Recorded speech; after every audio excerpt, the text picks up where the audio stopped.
Hey guys, welcome to source point. आज हम लोग डिस्कस करेंगे विजन आइज की पीटी 365 जो कि हमारे यहाँ पे अपडेटेड क्लासरूम मटेरियल है, जिसमें हम लोग 3 महीने की यहाँ पे रिवीजन कर रहे हैं, जो कि फेब से लेकर अप्रैल के बीच में जो भी इंपॉर्टेंट टॉपिक है हमारे एग्जाम पॉइंट ऑफ व्यू से उसे हम लोग पहले यहाँ पे कंप्लीट कर रहे हैं। तो आज स्टार्ट करेंगे हम लोग art and culture. Art and culture में सबसे पहले जो यहाँ पे टॉपिक है वो आपके बुद्ध से रिलेटेड है। और एज यू नो कि यूपीएससी की फेवरेट टॉपिक होती है बुद्ध और जैन, जो कि आप कल्चर में अच्छे तरीके से कंप्लीट कर सकते हो इसे। तो स्टार्ट करेंगे हम लोग यहाँ पे स्कल्पचर एंड आर्किटेक्चर में, जो कि एंशिएंट बुद्धिस्ट मोनास्ट्रीज के साथ। तो यहाँ पे बहुत सारे मुद्रास के बारे में कुछ न्यू आपको देखने को मिलेगा, तो ये सारी चीज़ें समझेंगे। And archaeological survey of India के द्वारा कुछ न्यू फाइंडिंग्स की गई है, डिस्कवरी की गई है, तो उसे भी हम लोग देखेंगे। तो चलिए स्टार्ट करते हैं। तो स्टार्ट करते हैं स्कल्पचर और आर्किटेक्चर में। तो सबसे पहले टॉपिक देखेंगे एंशिएंट बुद्धिस्ट मोनास्ट्री। तो यहाँ पे पता चला है आर्कोलॉजिकल सर्वे ऑफ इंडिया के द्वारा, यहाँ पे आप देखो कि अनअर्थिंग किया गया है, यानी कि खोज निकाला गया है 900 साल पुरानी एंशिएंट बुद्धिस्ट मोनास्ट्री। और ये कहाँ से खोज निकाला गया है? तो ये है हजारीबाग डिस्ट्रिक्ट, जो कि आपको झारखंड में देखने को मिलेगा। यहाँ पे है सीतागढ़ी हिल्स। तो ये आपसे पहले ही पूछा जा सकता है कि सीतागढ़ी हिल्स कहाँ है, तो याद रखिएगा झारखंड में है। और भी देखते कि क्या क्या फाइंडिंग हुई है। तो सबसे पहले यहाँ पे बताया जा रहा है कि 10th सेंचुरी स्ट्रक्चर है, जो कि स्मॉल बुद्ध विहार से रिलेटेड है, आपको देखने को मिलेगा, जो कि बुद्धिस्ट श्राइन कम मोनास्ट्री है। डिस्कवरीज जो देखने को मिला वो 4 स्टैट्यूट्स है, जो कि डीटी तारा इन वराद मुद्र है। तो अभी हम लोग सारे मुद्रास यहाँ पे देखने वाले, ठीक है। और साथ ही साथ एक एक करके यहीं पे मैं यहाँ पे आपको डिस्कस कर देती हूँ। तो चलिए स्टार्ट करते हैं, 1 बाय 1 हम लोग सारे मुद्रास देखते हैं, जो कि काफ़ी इंपॉर्टेंट है और एकदम से आपको कुछ न्यू देखने को मिलेगा। तो इससे क्वेश्चन बनने के एकदम से मुझे लग रहा है कि इस बार चांसेस है, क्योंकि काफ़ी ज़्यादा ये न्यूज़ में रहा है और इस बार भी यहाँ पे आपको डिफरेंट देखने को मिलेगा। तो सबसे पहले स्टार्ट करते हैं, ये है भूमि स्पर्श मुद्रा। तो भूमि स्पर्श मुद्रा, जिससे कि नाम से ही आपको पता चल रहा है कि अर्थ को यहाँ पे टच किया जा रहा है। बट ये आप देख सकते हो सिंबल कि बुद्ध जो है वो यहाँ पे एकदम सिटिंग पोस्चर में है, और इनका राइट हैंड जो है वो यहाँ पे अर्थ को टच कर रहा है, और पाम फेसिंग इनवर्ड, यानी कि जो हथेली होती है वो अंदर की तरफ है, और लेफ्ट हैंड जो है वो आपको यहाँ पे लैप में देखने को मिलेगा, ठीक है। लेफ्ट हैंड लैप में है, राइट हैंड से टच हो रहा है अर्थ, और जो पाम है वो इनसाइड इनवर्ड है, यानी कि अंदर की तरफ है। तो ये आपको जो है, तो ये क्या सिम्बोलाइसिस करता है, यानी कि क्या ये दर्शाता है? तो ये है मारा विजय, ठीक है। अर्थ जो है एक तरीके का, आप देखो कि उनके जो शब्द है उनकी सच्चाई को वो विटनेस कर रहा है, यानी कि साक्ष्य जो आप कहते हो कि विटनेस के रूप में, वो यहाँ पे ज़मीन है कि अर्थ को टच करके, जैसे हम लोग कहते हैं ना गॉड प्रॉमिस, या फिर प्रॉमिस करते हैं हम लोग किसी भी तरीके का, तो ये भी जो है अर्थ को टच करके यहाँ पे जो भी ये वर्ड्स बोल रहे हैं उनकी सच्चाई इससे दिखती है। और ये रिलेटेड है सिर्फ बुद्ध से। तो अगेन ये जो आपका यहाँ पे मुद्रा है भूमि स्पर्श मुद्रा, ये काफ़ी इंपॉर्टेंट है। नेक्स्ट आते हैं यहाँ पे वराद मुद्रा। तो वराद मुद्रा, जैसे कि आप हैंड का यहाँ पे जेस्चर देख सकते हो, तो ये लेफ्ट हैंड है। सबसे पहले लेफ्ट और राइट आर्म जो है वो यहाँ पे एक्सटेंड किया गया है इस तरीके से, यानी कि डाउन थोड़ा नीचे की तरफ से, और जो पाम है वो ओपन है। ये पाम आप देख सकते हो, हथेली ओपन है, और हैंड जो है वो यहाँ पे आपका आउटवर्ड, यानी कि बाहर की तरफ ये आपका फेस कर रहा है। ये क्या इंडिकेट करता है? ये इंडिकेट करता है चैरिटी, कंपैशन, ग्रांटिंग विशेस, यानी कि कुछ दान देना, या तो आप विशेष दो या तो चैरिटी दो, ठीक है, चैरिटी करो। तो इस तरीके का जो देना होता है ना, वो इस पोस्चर में है। जब हम लोग देते हैं तो ऐसे हाथ खोल के ही देते हैं। तो इसलिए ये जो जेस्चर है वराद मुद्र, ये आपसे पूछा जा सकता है कि इससे क्या इंडिकेट होता है। तो ये charity, compassion and granting wishes.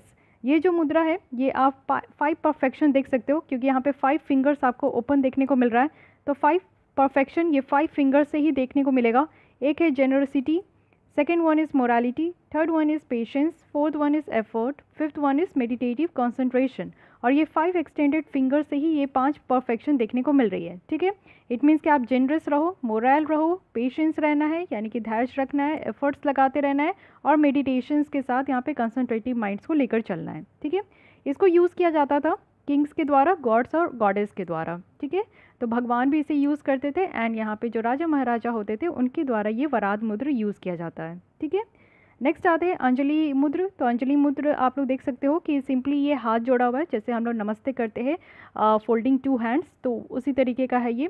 और ये दोनों हैंड जो है एक दूसरे के जस्ट आप देखो कि दोनों पाम जो है टच हो रहे हैं, फिंगर्स जो है एक दूसरे से यहाँ पे वर्टिकली टच हो रही है। इट मीन्स कि अगर आपका इंडेक्स फिंगर लेफ्ट हैंड का है तो वो इंडेक्स फिंगर राइट हैंड से ये आपका टच करेगा। तो सारे फिंगर्स अपने आप में ही यहाँ पे एक दूसरे से टच कर रहे हैं, एंड फोल्डिंग हैंड का ये आपका जेस्चर है। ये क्या सिम्बलाइज़ कर रहा है? अगर आप किसी को देखते हो, नमस्ते करते हो हैंड फोल्ड करके, इट मीन्स कि आप सामने वाले को सम्मान दे रहे हो, या तो ग्रीट कर रहे हो, रिस्पेक्ट दे रहे हो, सैल्यूटेशंस है ये। तो ये तो आप बिल्कुल आसान तरीके से याद रख सकते हैं। बस ये अंजलि नाम दिया गया है तो अंजलि मुद्रा है, तो इसलिए इसको ध्यान रखिएगा कि ये यहाँ पे रिस्पेक्ट काइंड ऑफ आपका सिंबल प्रोवाइड करता है। ये बोधिसत्व के लिए है, डिवोटी के लिए, जिसका यहाँ पे एम और ये क्या प्रिपेयर करते हैं कि परफेक्ट नॉलेज को अटेन करना, यानी कि बिल्कुल से जो ज्ञान है ना वो एकदम परफेक्ट जो ज्ञान है उसको अटेन करने का यहाँ पे आप देखो कि बोधिसत्व के लिए है ये। तो ये भी ध्यान रखना है, बोधिसत्व से ये रिलेटेड आपका क्वेश्चन हो गया। साथ ही यहाँ पे वितर्क मुद्रा अगर देखें तो वितर्क मुद्रा मतलब कि इस तरीके का ये जेस्चर है, जब आपको कोई चीज़ अच्छी लगती है, परफेक्ट लगती है, सुंदर लगती है, तो आप इस तरीके का जेस्चर ज़रूर बनाते हो, है कि नहीं? कभी ना कभी ज़रूर बनाए होंगे। तो ये जो टिप ऑफ द थंब है वो आपका किससे टच हो रहा है? इंडेक्स फिंगर से, और इससे क्या हो रहा है? एक सर्किल फॉर्म हो रहा है इस तरीके का ओ। तो ये जो सर्किल फॉर्म होता है ना, इट मीन्स कि ये आपका शो करता है कॉन्स्टेंट फ्लो ऑफ एनर्जी, और ये एनर्जी आपका जो है, इस एनर्जी का ना ही कोई स्टार्टिंग है ना ही कोई एंड है, ये सिर्फ परफेक्शन के मुद्रा को शो करता है। तो ये ध्यान रखिएगा कि ऐसा जेस्चर तभी आप बनाते हो जब आपको कोई भी चीज़ बहुत ही अच्छा लगे, परफेक्ट लगे, खूबसूरत लगे, तो आप लोग भी इस तरीके का सिंबल दिखाते हो, है कि नहीं? इससे क्या इंडिकेट होता है? इससे इंडिकेट होता है टीचिंग, डिस्कशन और इंटेलेक्चुअल डिबेट। ये किसके द्वारा यूज़ किया जाता है? तो ये मॉन्क्स के द्वारा यूज़ किया जाता है, एसिस्टिस्ट के द्वारा इसको यूज़ किया जाता है। तो ये वितर्क मुद्रा भी याद रखना है।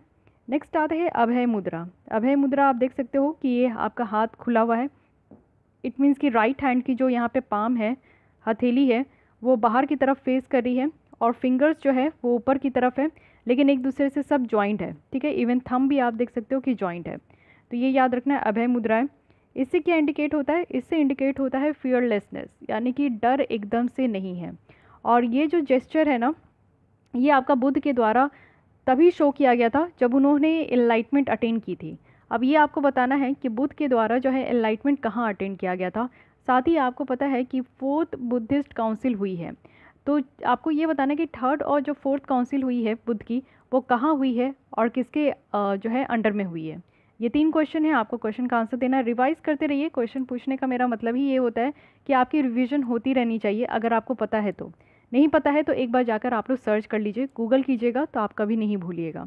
और ये मैं वैसे क्वेश्चन पूछती हूँ जो आपके डायरेक्ट प्रीलिम्स में हिट होता है, या तो यूपीएससी में पूछा गया है, या तो पूछने की चांसेस होती है, या तो रिपीटेडली नेचर होता है कुछ टॉपिक्स के, तो वो आप लोग जो है ना दूसरे एग्जाम में भी देख सकते हो।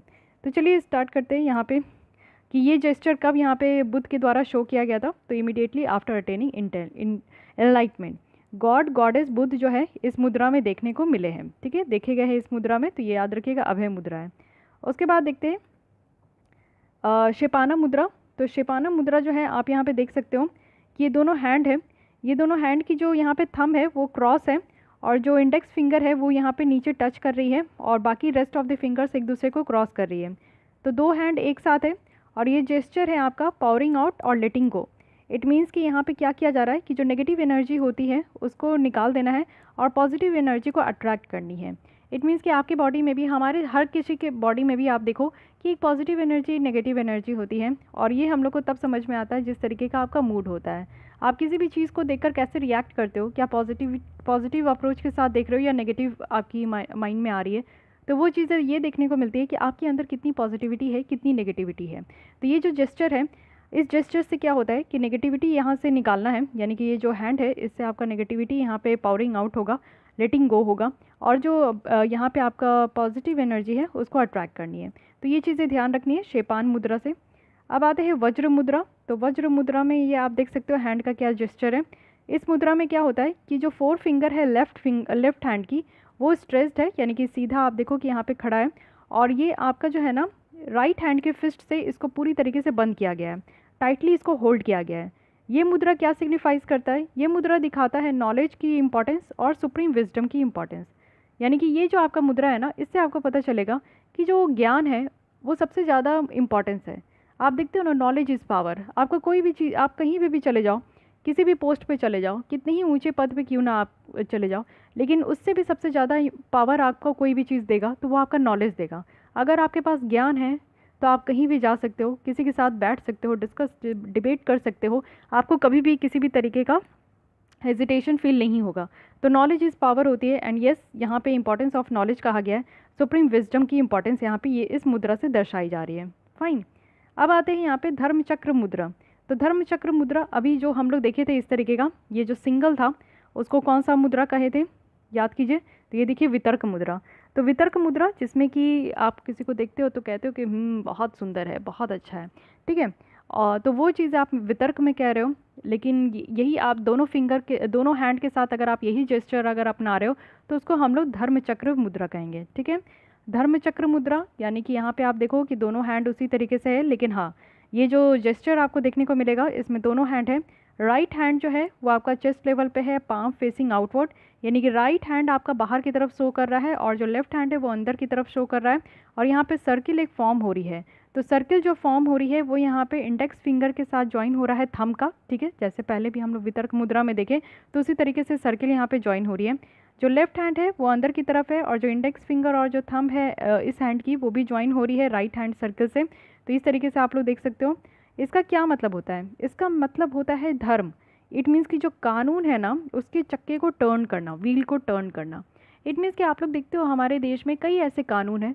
जब से हमारा देश आज़ाद हुआ है तो हम लोग कुछ ऐसे कानून हैं जो अंग्रेज़ों के ज़माने के लेके चल रहे हैं और कुछ ऐसे कानून हैं जिसको हम लोग अभी अभी new according to the situation modern era के अकॉर्डिंग जो है न्यू हम लोग यहाँ पे लॉ को फॉर्मुलेट करते हैं, फ्रेम करते हैं। तो ये चीज़ क्या होता है ना कि बहुत सारे कानून हैं जो कि अब लगता है कि आज के डेट में उसकी ज़रूरत नहीं है तो उसको हम लोग स्क्रैप आउट कर देते हैं। और बहुत सारी ऐसी कानून है जो कि लगता है कि नहीं आज की डेट में ज़रूरी है तो उसे लेकर आते हैं। जैसे आज की डेट में आप देखो कि सबसे अच्छा आपको देखने को मिलेगा कि डेटा प्रोटेक्शन के लिए कानून की बात की जाती है, क्योंकि हम लोग डिजिटाइजेशन वर्ल्ड में हैं। ट्रांसजेंडर के लिए कानून की बात की जाती है, उनके हक की बात की जाती है, क्योंकि आज की डेट में हम लोग इक्वालिटी की बात करते हैं। पहले का आप देखो कि एक सिडिशन लॉ है, सिडिशन लॉ सेक्शन आपको 124A देखने को मिलेगा। ये अंग्रेज़ के ज़माने का कानून था, इसे स्क्रैप आउट भी कर दिया गया था सुप्रीम कोर्ट के द्वारा, लेकिन फिर भी इसे गलत तरीके से यूज़ करते हैं। तो ये एक कानून है जो कि स्क्रैप आउट हो चुका है, ठीक है। और आपको देखने को मिलेगा कि सेक्शन 377 जो कि डिक्रिमिनलाइज़ किया गया होमोसेक्सुअलिटी को, तो ये भी पहले था कि हाँ उसे क्रिमिनलाइज़ करना चाहिए, लेकिन आज के डेट में उसे डिक्रिमिनलाइज़ कर दिया गया बिकॉज राइट टू प्रिवेसी है, इक्वालिटी है। सो ये सारी चीज़ों पे हम लोग ज़्यादा फोकस कर रहे हैं। तो इससे आपको ये समझ में आ रहा है कि जो व्हील है लॉ की, धर्म की, वो टर्न हो रही है। तो ये टर्निंग द व्हील ऑफ धर्म, इसको ये किस जेस्चर से देखने को मिलेगा, तो ये धर्म चक्र मुद्रा से देखने को मिलेगा, ये याद रखिएगा, ठीक है। ये जेस्चर जो है सिर्फ हमारे बुद्ध के द्वारा पहली बार इसको इस्तेमाल किया गया था जब वो अपने पहले सरमन दिए थे, कहाँ, सारनाथ में। और सारनाथ में आप देखो डियर पार्क में वो यहाँ पे पहले सरमन दिए थे, तो इसलिए ये आपको याद रखना है। तो सिर्फ ओनली बुद्ध से जो रिलेटेड है ना वो आपका मुद्रा बहुत इंपॉर्टेंट है, ठीक है। आइए आते हैं नेक्स्ट, यहाँ पे है कराना मुद्रा। तो कराना मुद्रा ये अगेन बहुत सिंपल है, ये आप समझ सकते हो। हैंड जो है ये बाहर की तरफ स्ट्रेच्ड है और हॉरिजेंटली या वर्टिकली आप रख सकते हो, और पाल्म जो है ये हथेली आपका सामने की तरफ है।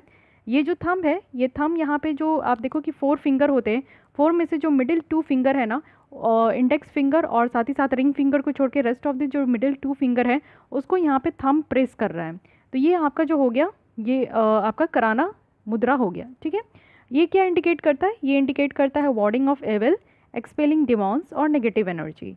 इट मीन्स कि जितने भी दुश्मन हैं आपके अंदर, देखिए हमारे अंदर 2 हमारी फेसेस होती है, एक पॉजिटिव फेस होती है, एक नेगेटिव फेस होती है। इट मीन्स कि एक आपका जो सोल होता है वो आपको कभी अच्छा करने के लिए कहेगा, कभी आपको बुरा करने के लिए कहेगा। तो ये क्या होता है ना कि हमारे अंदर की जो बुराइयां हैं उसको हमें बाहर निकालनी है और हमारे अंदर की जो अच्छाइयां हैं उसको मेंटेन करना है और उसको और ज़्यादा बढ़ाना है। तो क्या होता है कि जो हमारे शरीर में नेगेटिव एनर्जी है, जो यहाँ पे दुश्मन है हमारे अंदर की, उसको यहाँ पे जाने देना है। तो ये पोजीशन आपका, ये जेस्चर आपका इस चीज़ को दर्शाता है। उसके बाद याद करते हैं यहाँ पे ध्यान मुद्रा। ध्यान मुद्रा जैसे आप अगर योगा वगैरह करते हो तो इस चीज़ से आप बहुत अच्छे तरीके से रिलेट कर सकते हो कि योगा करने से पहले आप लोग जो है, या फिर योगा में ही आप देखो कि मेडिटेशन भी आप लोग करते हो।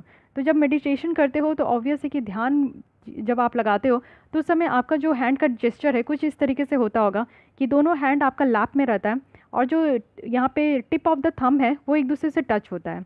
ये क्या इंडिकेट करता है, ये मेडिटेशन इंडिकेट करता है, जिसे हम लोग समाधि भी कहते हैं। और ये मुद्रा जो है बुद्ध के द्वारा यूज़ किया गया था, वो भी फाइनल मेडिटेशन में, जो कि वो बोधि ट्री जो कि आपका बौद्ध गया में है वहाँ पे वो दे रहे थे। और ये रिलेटेड है बुद्ध से, मॉन्क से और एसिस्टिक्स से। तो ये भी अगेन इंपॉर्टेंट हो गया। नेक्स्ट आते हैं यहाँ पे उत्तरा बोधि मुद्रा। तो उत्तरा बोधि मुद्रा भी आप लोग देख सकते हो, दोनों हैंड जो है एक इंडेक्स फिंगर्स जो है एक दूसरे के साथ है और अदर फिंगर्स जो है इंटरविंग्ड है, यानी कि क्रॉस यहाँ पे आप देखो कि एक दूसरे से इंटरविंग्ड है। इसका मतलब है सुप्रीम इनलाइटमेंट, ठीक है। और ये मुद्रा जो है ना, ये कहते हैं कि एक दूसरे की एनर्जी को चार्ज करना है और ये परफेक्शन का सिंबल है। इट मीन्स कि यहाँ पे आप देखो कि पॉजिटिव एनर्जी जो है एक दूसरे के साथ आ रहे और एक दूसरे को यहाँ पे जो भी एनर्जी है ना उसको चार्ज कर रहे और ये एक परफेक्शन का सिंबल यहाँ पे लेकर आता है। तो ये भी आप लोग देखो कि ये सुप्रीम एनलाइटमेंट को यहाँ पे दर्शाया जाता है और ये उत्तरा बोधि मुद्रा है। ओके, तो टोटल हम लोग 11 टाइप्स ऑफ मुद्रा देखें, जिसमें से अगर हम लोग बुद्ध की बात करें तो बुद्ध में यहाँ पे भूमि स्पर्श है, ठीक है। उसके बाद अगर हम लोग देखें कि ओनली बुद्ध पहले देखते हैं तो भूमि स्पर्श है और फिर उसके बाद आपको देखने को मिलेगा,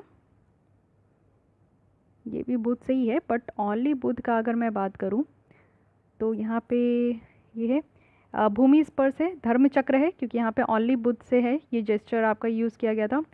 देन यहाँ पे अगर हम लोग देखें तो ये सिर्फ 2 है जो कि ओनली बुद्ध के द्वारा इसको यूज़ किया गया है, ठीक है, ये दोनों मुद्रा। तो ये काफ़ी इंपॉर्टेंट हो जाता है। एक तो धर्म चक्र है, तो इस तरीके से इसको याद ही रख लेना है, यानी कि टर्निंग द व्हील्स ऑफ धर्म और लॉ, तो ये बुद्ध के द्वारा यूज़ किया गया है। और पहला है यहाँ पे भूमि स्पर्श, तो ये 2 है जो कि सिर्फ बुद्ध के द्वारा यूज़ किया गया है। इसके अलावा अगर हम लोग देखें और भी कौन कौन सा बुद्ध के द्वारा यूज़ किया गया है, तो उसके बाद अगर हम लोग देखें तो यहाँ पे है ध्यान मुद्रा। तो ध्यान मुद्रा याद रखिएगा, ये बुद्ध के द्वारा, इसके साथ साथ मॉन्क्स और एसिस्टिक्स भी हैं। साथ ही साथ अगर हम लोग देखें तो यहाँ पे आपका है, एक्चुअली सारे मुद्रा जो है बुद्ध के ही द्वारा यूज़ किए जाते हैं, लेकिन फिर भी जहाँ पे आपका मेंशन्ड है उसको अच्छे तरीके से अगर आप लोग देखते हो तो ज़्यादा बेटर रहता है। ये है अभय मुद्रा और उसके बाद आपका जो है ये देखने को मिलेगा, ठीक है। अभय मुद्रा हो गया, इसमें आपका कौन कौन सा यहाँ पे ऐड हो गया, अभय मुद्रा हो गया और साथ ही साथ अगर हम लोग देखें तो ध्यान मुद्रा है, ठीक है। तो ये 2 ऐसे हैं जो कि हाँ बुद्ध के साथ और भी है जिनके द्वारा इसको जो है मुद्रा को यूज़ किया जाता है। लेकिन यहाँ पे वराद मुद्रा है जो कि यहाँ पे आप देखो कि यहाँ पे बुद्ध नहीं है, यहाँ पे गॉड गॉडेस किंग है, उनके द्वारा यूज़ किया जाता है। साथ ही साथ अगर हम लोग देखें तो यहाँ पे भी आप देखो कि ये बोधिसत्व के लिए है जो कि अंजलि मुद्रा है। साथ ही वितर्क मुद्रा जो है ये भी मॉन्क्स के द्वारा यूज़ किया जाता है। अभय मुद्रा जो है ये आप देख सकते हो बुद्ध के द्वारा यूज़ किया जाता था, तो ये भी याद रखना है अभय मुद्रा। तो इस तरीके से आप लोग को सारे मुद्रा का ध्यान रखना है, ठीक है। चलिए आइए आगे बढ़ते हैं, देखते हैं और क्या इसमें लिखी गई है। मोनास्ट्रीज़ की थोड़ी टाइमलाइन देख लेते हैं। This is again very important. तो यहाँ पे 5th सेंचुरी में अगर हम लोग देखें पहला तो ये बिहार गुप्ता डायनेस्टी थी उस समय, तो नालंदा मोनेस्ट्री है।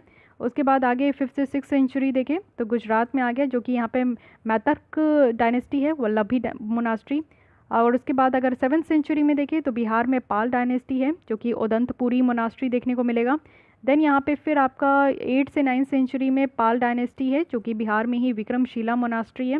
फिर यहाँ पे 11th सेंचुरी में आपको लद्दाख में देखने को मिलेगा जो कि महासी देचरा नारोपा है और ये लामयूरू मोनास्ट्री है। देन यहाँ पे 11th से 12th की मिड सेंचुरी में देखें तो नॉर्थ बंगाल में जो कि बांग्लादेश है पाल डायनेस्टी था और जगदल्ला मोनास्ट्री है। फिर 15th सेंचुरी में आपको लद्दाख में ही देखने को मिलेगा, ये थिकसे मोनास्ट्री है। 17th सेंचुरी में ये हेमिस मोनास्ट्री है जो कि लद्दाख का है और 17th सेंचुरी में अगेन आपको लद्दाख का शेद मोनास्ट्री देखने को मिलेगा, ठीक है।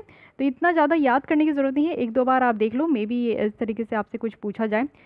लेकिन इससे ज़्यादा इंपॉर्टेंट यहाँ पे देख लेते हैं कि पाल डायनेस्टी और बुद्धिज़्म का क्या रिलेशन है, कैसा है, नहीं है, ठीक है।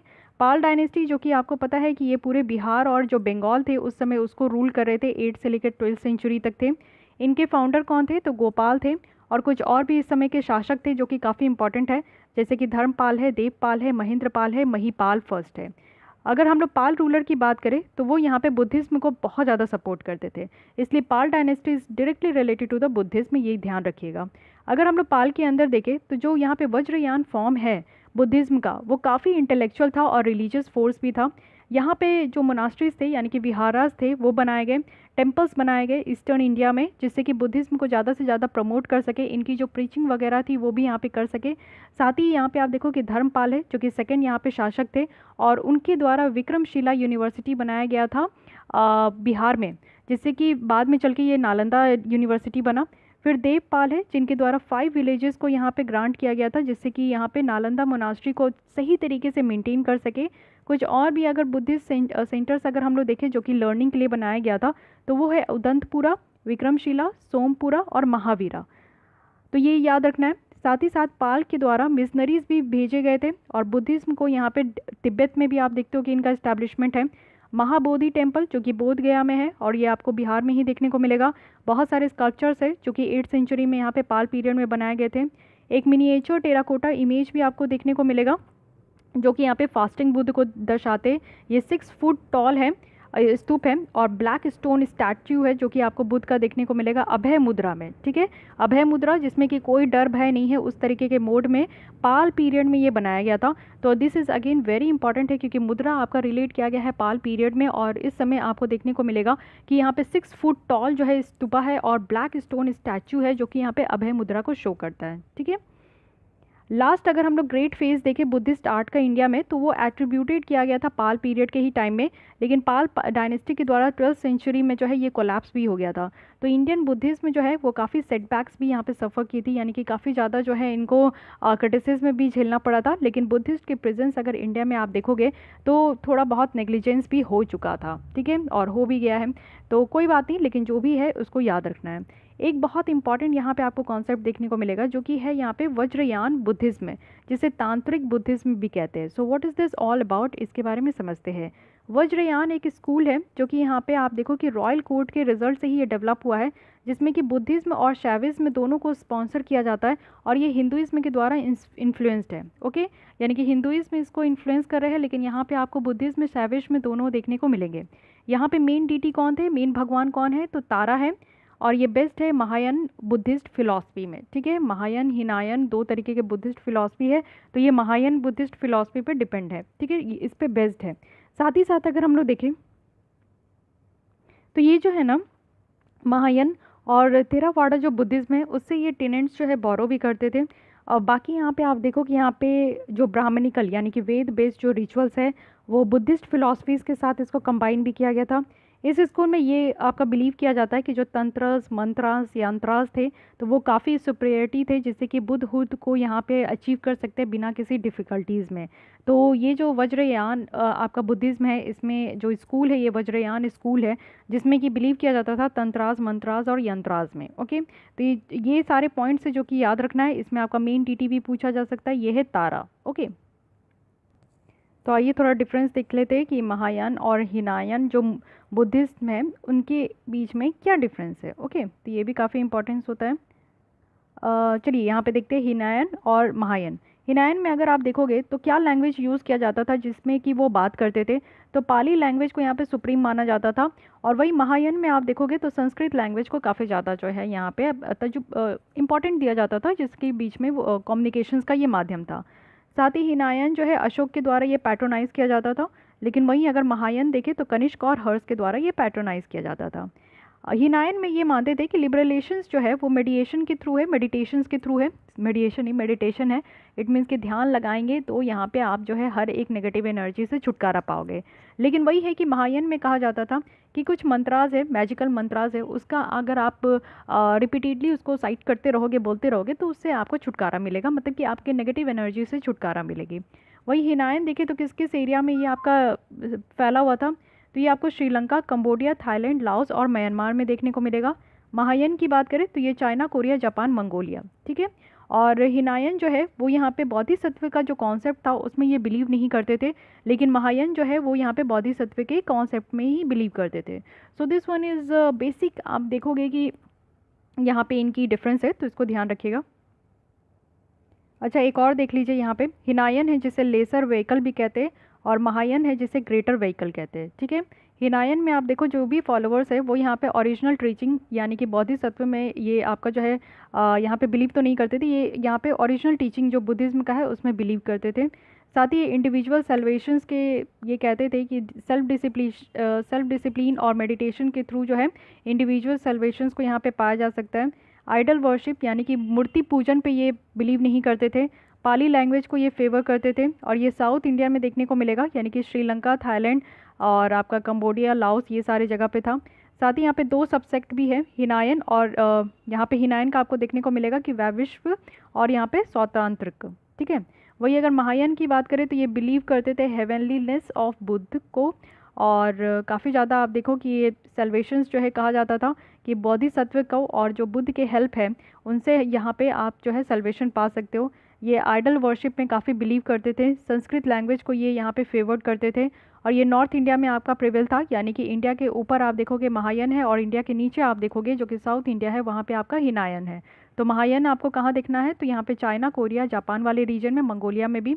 और दो सबसेक्ट आपको देखने को मिलेगा महायान का, जो कि यहाँ पे आपका है माध्यमिक है और योगाचर है। ठीक है, सो दिस इज़ अगेन यहाँ पे फार कॉन्सेप्ट आपको देखने को मिला हिनायन और महायान में। तो यहाँ पे जो वज्रयान बुद्धिज्म है ये आप लोग देखो कि यहाँ पे महायान को ये मानते थे, तो इसलिए यहाँ पे जो तंत्र मंत्र है ये इस पे बिलीव करते थे। ठीक है, मेडिटेशन में हिनायन बिलीव करते थे, लेकिन तंत्र मंत्र में महायान यहाँ पे बिलीव करते थे। तो ये सारी बातें हैं जो कि ध्यान रखना है। So guys, this is all about Buddhism, तो इनके बारे में ध्यान रखिएगा जो कि आपके लिए काफ़ी इंपॉर्टेंट है एग्जाम पॉइंट ऑफ व्यू से। तो मिलते हैं कल हम लोग फिर से नेक्स्ट टॉपिक के साथ, जो कि आपका प्रीलिम्स पॉइंट ऑफ व्यू से काफ़ी इंपॉर्टेंट है। तो आज के लिए अगर आपको ये लेसन अच्छी लगी है तो लाइक कीजिए, और आपको और भी कोई डाउट, कोई सजेशन है तो आप कमेंट कर सकते हैं। एंड मेक श्योर कि आपने हमारे चैनल को सब्सक्राइब कर लिया, क्योंकि डेली बेसिस में आपको करंट अफेयर्स की वीडियो यहाँ पे देखने को मिलती ही है। और साथ ही साथ अगर आप लोग विजन आइज के टेस्ट सीरीज़ को ज्वाइन करना चाहते हैं तो डिस्क्रिप्शन बॉक्स में आपको ईमेल आईडी दी गई है, जिसमें आप लोग जाकर वहाँ पे अपनी क्वेरीज को भी पूरा कर सकते हैं, और ज्वाइन भी करना है तो वहीं पे आप लोग मेल करके ज्वाइन भी कर सकते हो। तो मिलते हैं कल हम लोग इसी टाइम पे। आज के लिए बस इतना ही, थैंक यू। नेक्स्ट आते हैं अहोम किंगडम के बारे में समझते हैं। रिसेंटली प्राइम मिनिस्टर जो है वो यहाँ पे जो आसाम में एक जगह है शिव सागर जेरेंगा पोथर, तो यहाँ पे वो विज़िट किए, जिसका हिस्टोरिकल सिग्निफिकेंस देखने को मिलता है अहोम किंगडम के साथ। ठीक है, तो शिव सागर अगर हम लोग बात करें तो ये इसको पहले रंगपुर कहते हैं, जो कि seat of powerful Ahom dynasty यहाँ पे दर्शाते हैं, और जिसको अहोम आसाम के जो यहाँ पे रूलर थे उनके द्वारा ये रूल्ड किया गया, वो भी 6th सेंचुरी तक। ओके, तो अहम किंगडम के बारे में कुछ समझ लीजिए। एक्चुअली जो अहम्स थे ना वो यहाँ पे माइग्रेट किए थे ब्रह्मपुत्र वैली, और आज के डेट में जो म्यांमार है वहाँ से ये माइग्रेट करके आए थे। तो अहम किंगडम, ये फर्स्ट अहोम किंग छाओ लुंग सुई खाप, आप लोग नाम देख सकते हो, खुद ही प्रोनाउंस कर लीजिएगा काफ़ी ख़तरनाक है। तो ये अहोम किंगडम जो है ये पहली बार इनके ही द्वारा फाउंड किया गया था, तो इनके नाम में ही अहोम किंग है, और छाऊ लोंग सुई खा पा है, तो इसको भी ध्यान रखिएगा। ठीक है, इनके अराइवल से पहले ये जो रीजन था ये काफ़ी अच्छा खासा फॉरेस्टेड था, इसमें पेड़ पौधे काफ़ी अच्छे थे। यहाँ पे लोकल किंग्स जो सूतीज़, बोहारीज़, कचरीज़, बुयांस ये सब रहते थे यहाँ पे। लेकिन जैसे ही ये आए तो ये सक्सेसफुल हुए एसिमिलेट करने में, यानी कि डिफरेंट कम्युनिटीज़ को, ट्राइब्स को अपने साथ जोड़ लिए, और फिर वाइडली इनको रेफर्ड किया गया कि आर्किटेक्चर है बोर असम का और ग्रेटर असम का, यानी कि इनके साथ जितने भी वहाँ के लोकल कम्युनिटीज़ थे उनके साथ ये मिलकर काफ़ी अच्छा काम किए, तो ग्रेटर असम का जो है इनको दर्जा दे दिया गया। उसके बाद आगे अगर हम लोग बढ़े तो ये जो किंगडम थी यहाँ पे फाउंडेशन रखा गया। आज की डेट में जो आसामी कल्चर देखते हैं वो अहोम किंगडम के ही द्वारा था। ट्रेडिशन, आर्ट एंड आर्किटेक्चर जो हम लोग आसाम में देखते हैं। अहोम रिलीजन की अगर हम लोग बात करें तो अहोम किंगडम के जो फाउंडर थे उनका अपना खुद का लैंग्वेज था, उनकी अपनी खुद की रिलीजन ही थी। बाद में क्या हुआ, रुद्र सिम्हा जो फिर इनका जो शासनकाल आया तो अहोम जो है वो आसामी रिलीजन और जो लैंग्वेज थी इनको ऑफिशियली अडॉप्ट किए, और बाद में अहोम रूलर जो थे वो हिंदुइज़्म को भी मानने लगे, क्योंकि फिर ब्राह्मणिज़्म में इन्फ्लुएंस हुआ, फिर यहाँ पे और भी देव देवताओं आने लगे, तो इस तरीके से हिंदुइज़्म को ये एम्ब्रेस्ड किए। अहोम सोसाइटी के बारे में बात करें तो ये क्लैंस में और खिल्स जो होता था उसमें ये डिवाइडेड थे। अहोम स्टेट जो था वो डिपेंडेंट था फोर्स्ड लेबर में, और साथ ही साथ अगर हम लोग बात करें तो यहाँ पे बहुत ही कम थे कास्ट ऑफ आर्टिशन, और यहाँ पे साथ ही यहाँ पे आप देखो कि जो पीजेंट्स होते थे उनको लैंड भी दिया जाता था विलेज कम्युनिटी के द्वारा, और सारे जो एडल्ट मेल थे उस समय आर्मी में सर्व करते थे जब भी वॉर वगैरह होता था, और बिल्डिंग डैम्स, इरिगेशन सिस्टम और अदर पब्लिक वर्क में भी काफ़ी इंगेज होते थे। साथ ही एंसेस्टर वर्शिप ये भी आपका देखने को मिलेगा कि काफ़ी इंपॉर्टेंट पार्ट रहा अहम कल्चर का, तो ये सारी याद रखनी है। अहम के आर्ट एंड कल्चर की बात, आर्किटेक्चर की बात करें तो एक यूनिक ब्लेंड था, यानी कि यहाँ पे जो आर्किटेक्चर स्टाइल था वो इनका थोड़ा सा अलग था। यहाँ पे डोम्स भी होते थे और आर्केड्स भी होते थे। ठीक है, इस तरीके का डोम्स भी होता था और आर्केड्स भी होते थे, जो कि आपका मुग़ल आर्किटेक्चर से ये काफ़ी इंस्पायर थे, और जो मंडपास ये बनाते थे वो हिंदू आर्किटेक्चर से काफ़ी इंस्पायर थे। ये दोनों का मिक्सचर, यानी कि यहाँ पे मुग़ल आर्किटेक्चर और हिंदू आर्किटेक्चर का मिक्सचर आपको अहम के आर्किटेक्चर में देखने को मिलेगा। साथ ही साथ अगर हम लोग बात करें तो अहोम जो है थिएटर को भी काफ़ी इंकरेज करते थे। इंपॉर्टेंट वर्क अगर देखें तो वो संस्कृत का था, जिसको लोकल लैंग्वेज में भी वो ट्रांसलेट करते थे। और साथ ही साथ अगर देखें यहाँ पे तो पीएम यहाँ पे जो मटर टाउन था दुखेलजुली आसाम में, वो वहाँ पे भी ये गए थे। और दुखेलजुली जो है ये एसोसिएटेड है क्विट इंडिया मूवमेंट से 1942 का, जहाँ पे आसाम के जो फ्रीडम फाइटर्स है वो यहाँ पे रहते थे और उनकी जो जान गई थी वो यहीं पे गई थी। और साथ ही ये आप देखो कि तिलेश्वरी बरुआ का भी ये घर है, जो कि यहाँ पे यंगेस्ट आप कह सकते हो कि शहीद हुए थे इंडियन फ्रीडम स्ट्रगल में, जो कि 12 साल के थे। तो ये भी याद रखना है। आर्ट फॉर्म्स अगर हम लोग देख लेते हैं जो न्यूज़ में है, ये सब काफ़ी इंपॉर्टेंट है, इससे आपका डायरेक्ट क्वेश्चन बन सकता है, तो इसको ध्यान दीजिएगा। ये है पट्टचरित्र पेंटिंग। तो पट्टचरित्र पेंटिंग है कहाँ का? तो सबसे पहले ये आपको ध्यान रखना है कि ये सबसे पुरानी आर्ट फॉर्म है उड़ीसा का। पट्टचरित्र एक पिक्चर है जो कि पेंट किया जाता था कपड़े के पीस में, और इसमें बहुत ही ज़्यादा रिच कलरफुल एप्लीकेशन था। जैसे आप देख सकते हो कि काफ़ी कलरफुल था ये। सिंपल थीम इसमें होती थी, जैसे कि यहाँ पे आपको भगवान जी की यहाँ पे थीम देखने को मिल रही है। तो सिंपल थीम होते थे, लेकिन कलर्स इसके बहुत ही खूबसूरत होते थे। और पट्टचरित्र जो पेंटिंग है ये आपका कहाँ से? तो उड़ीसा से निकल कर आया। फिर है यहाँ पे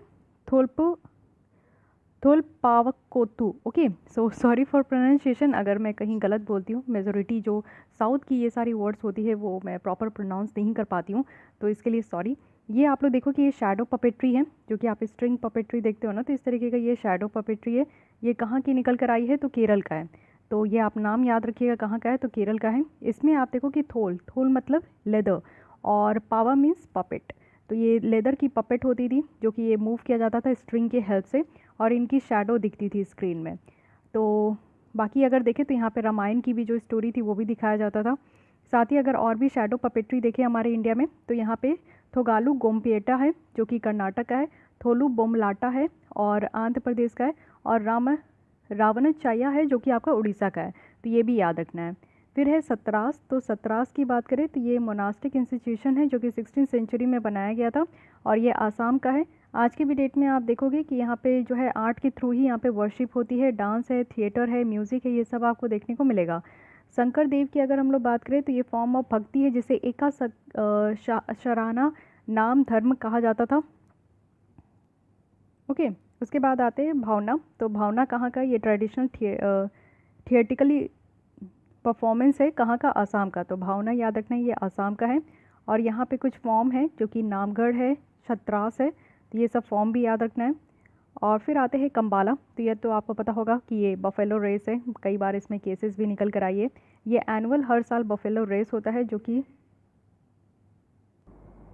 कर्नाटक के दक्षिण कन्नड़ में और उडुपी डिस्ट्रिक्ट में देखने को मिलेगा। ये फेस्टिवल प्योरली डेडिकेटेड है कादरी गॉड जो मंजूनाथ जिसे कहते हैं उनके ऊपर, और ये एक लॉर्ड शिव की इनकारनेशन आपको देखने को मिलेगी, उन्हीं के ऊपर ये डेडिकेटेड है। तो इसलिए ये भी ध्यान रखना है, कई बार इसको मना भी किया गया है बफेलो रेस को। तो ये चीज़ें हो गई। हिस्टोरिकल इवेंट्स में आते हैं, बात करते हैं हम लोग गुरुद्वारा रिफॉर्म मूवमेंट के बारे में।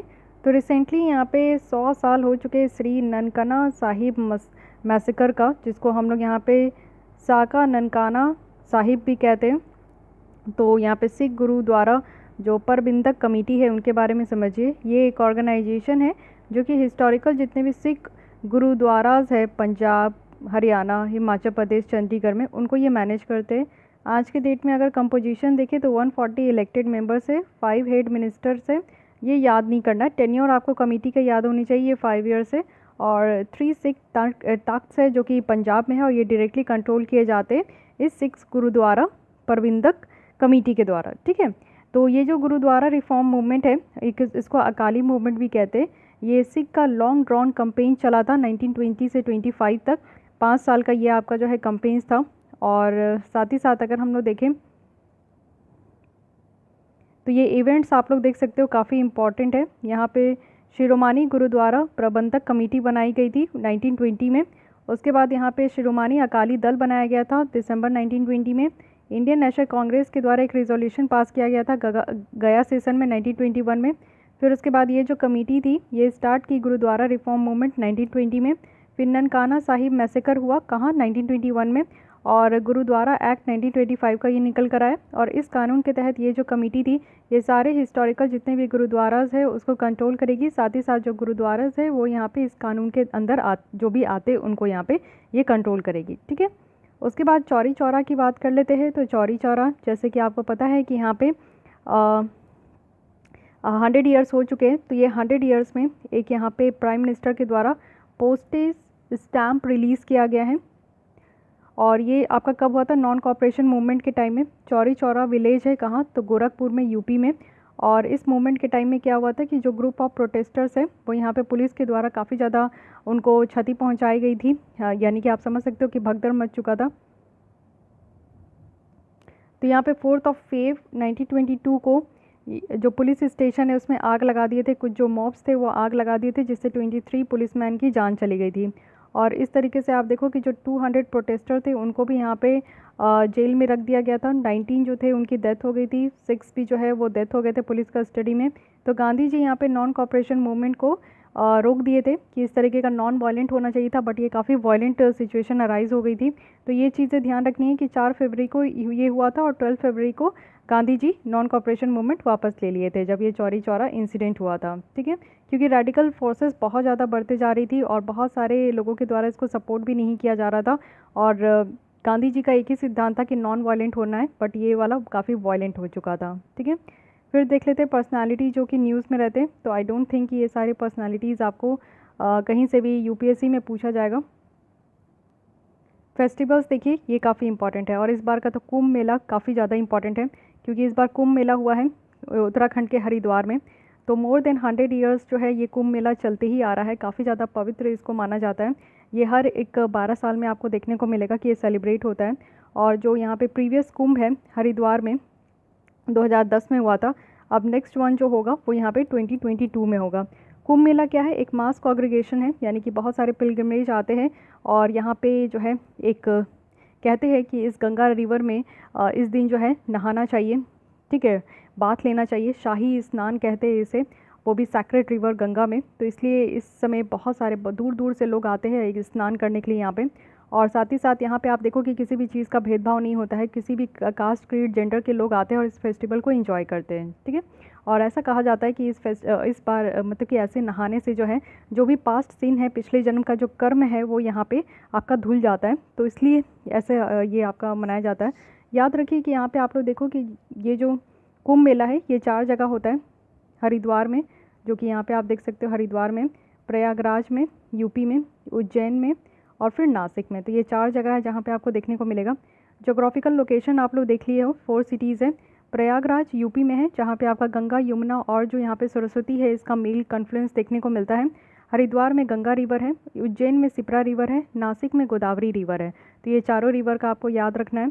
टाइप्स ऑफ कुंभ मेला भी आप देख लो कि कुंभ मेला ये 4 प्लेसेस में होता है हर एक 3-3 साल में। ठीक है, अर्ध कुंभ मेला भी होता है, ये आपका हरिद्वार और प्रयागराज में होता है 6-6 साल में।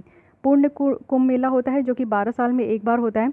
और महाकुंभ मेला होता है जो कि आपका 144 ईयर्स में एक बार होता है। तो ये आप समझ सकते हो कि पता नहीं उस महाकुंभ मेला बहुत लोग तो देख भी नहीं पाते, बट ये याद रखना है कुंभ मेला है जो कि 3 साल में होता है 4 जगह। और अर्ध कुंभ मेला है आधा, यानी कि 6 साल में होता है और 2 ही जगह होता है, हरिद्वार और प्रयागराज में। ठीक है, तो ये चारों आपको याद रखनी है। इसी के साथ ये चीज़ें भी याद रखिए कि कुंभ मेला को यूनेस्को की जो representative list of intangible culture heritage है उसके तहत इसको इंक्लूड किया गया है। तो टेंजिबल लिस्ट अलग है, इनटेंजिबल लिस्ट अलग है।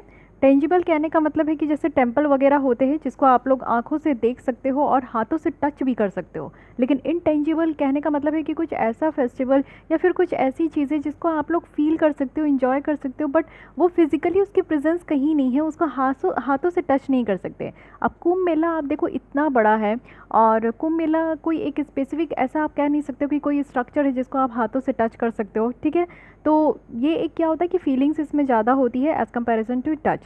तो इसलिए ये intangible culture heritage of humanity के तहत इसको रखा भी गया है। तो ये आपकी पूरी बातें हो गई कुंभ मेला के बारे में। तो आई होप कि इस बार कुंभ मेला के बारे में कुछ ना कुछ क्वेश्चन ज़रूर निकल कर आए। चलिए आइए देख लेते हैं कि 14 April how India celebrates its new year.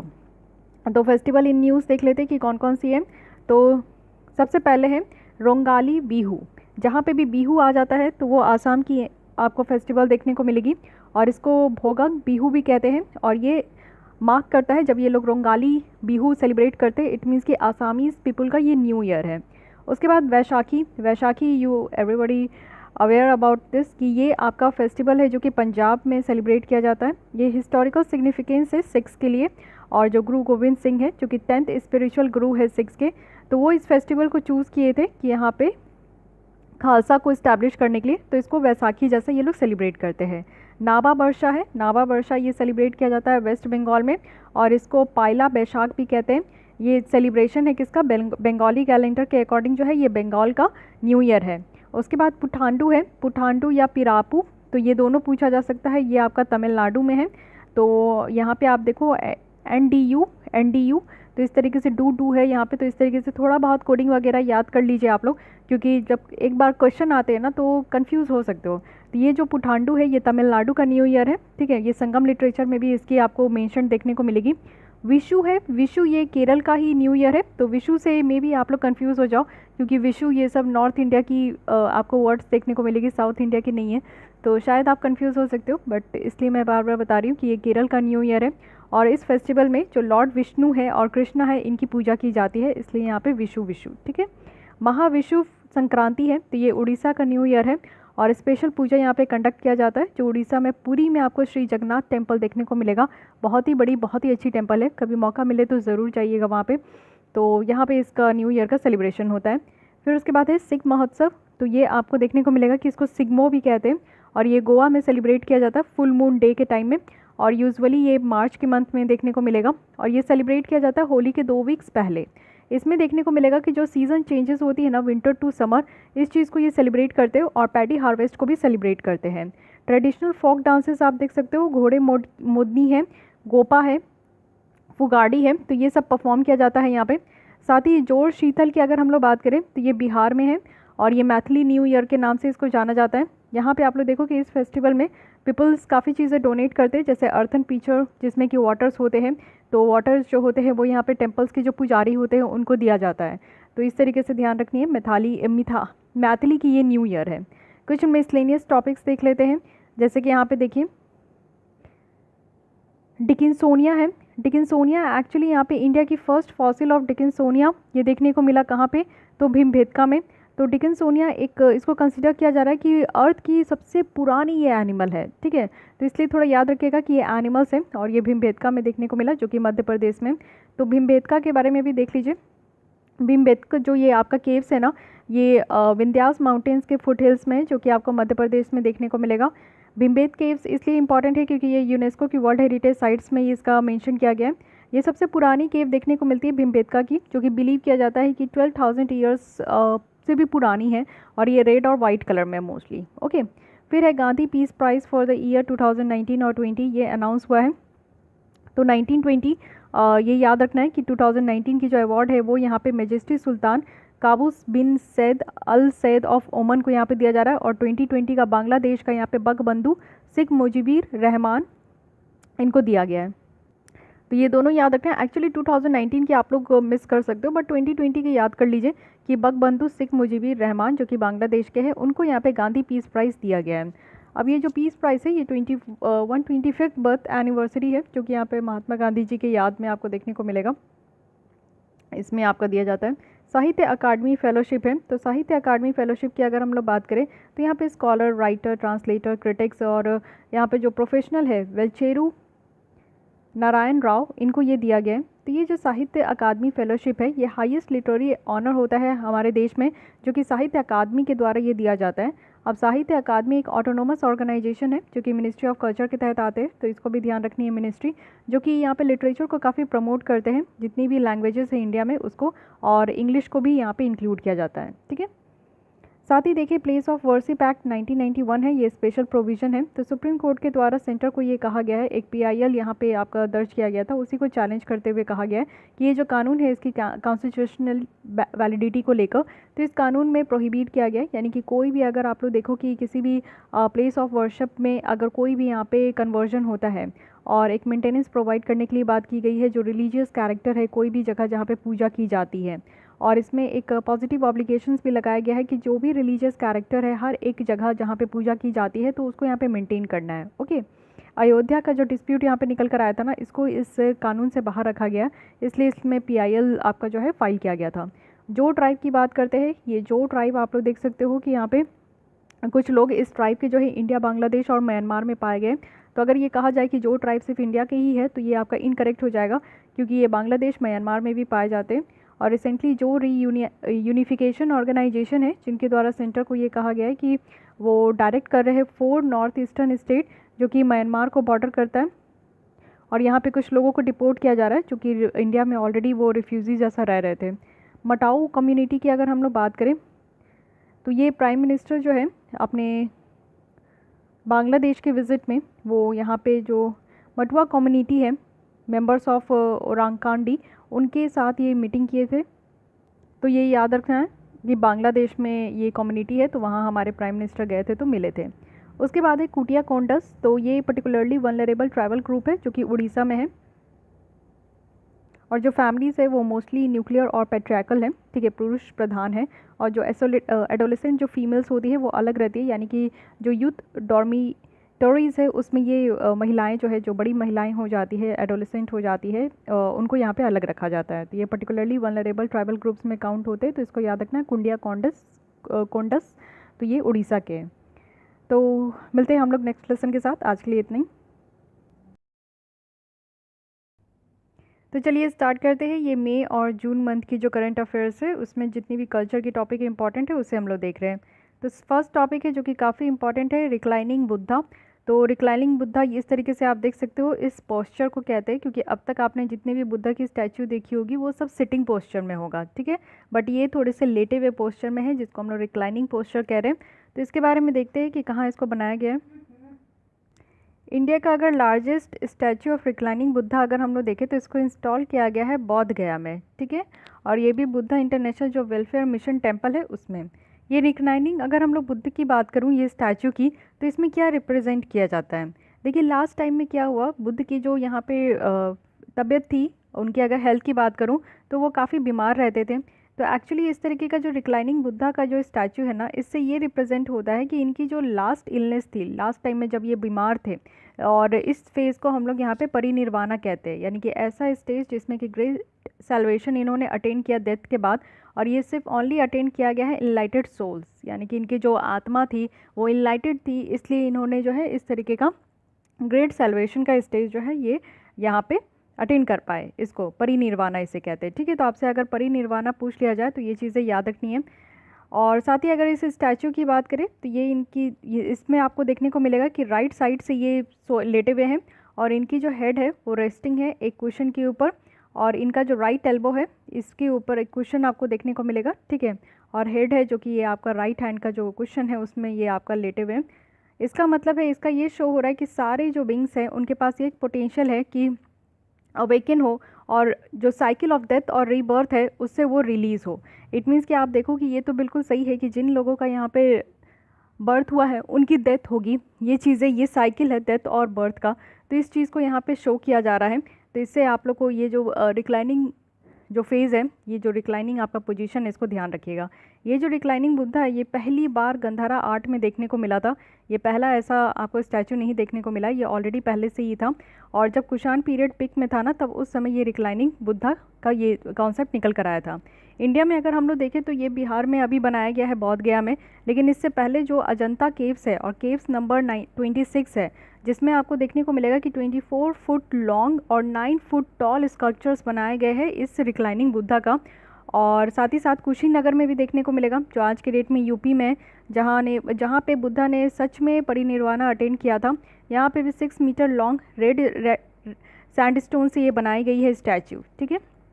तो दो आपको ऑलरेडी याद रखना है, एक तो हमारे यहाँ पे अजंता में है केव नंबर 26, सेकंड है कुशीनगर जो कि यूपी में है, एंड थर्ड अभी बोध गया में है, ठीक है।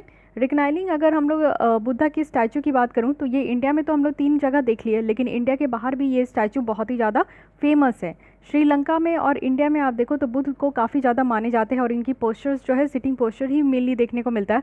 बट रिक्लाइनिंग पोस्चर्स आप देखोगे जो कि थाईलैंड में बहुत ज़्यादा प्रचलित है, साउथ ईस्ट एशिया के भी अदर पार्ट्स में आपको देखने को मिलेगा। जो सबसे बड़ा रिक्लाइनिंग बुद्धा पूरे वर्ल्ड में है वो आपको यहाँ पे म्यांमार में देखने को मिलेगा, जो कि 600 फुट है।